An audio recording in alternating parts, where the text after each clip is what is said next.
Hello and welcome back. I had a challenge yesterday for displaying a tooltip information for a particular hierarchy node in my to-do application. In this short tutorial, I would like to show you the way to solve it.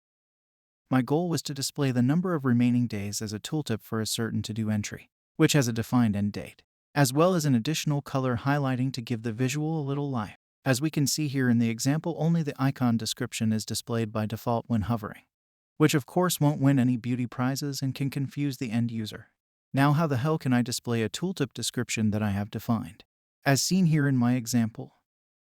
Now let's take a look at the implementation. I have a method in which a three-stage check takes place to visually represent the respective icon. For the phases critical, endangered, and uncritical, as well as the color highlighting. As you can already see on line 19. There is also an additional function for creating an icon with a custom tooltip information. Let's jump directly into the method to reveal the secret. The secret is a standard function module in which the desired icon, meaning the internal icon name with the @ character, as well as the desired tooltip description can be specified. As a result, we get again an icon with the integrated tooltip description.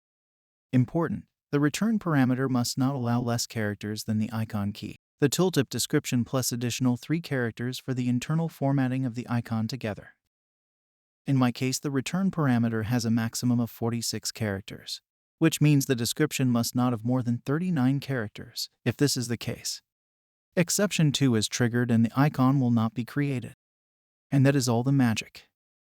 Thank you very much for your time. If you have any constructive questions or remarks, I would be very happy to receive your comments. Bye and see you next time.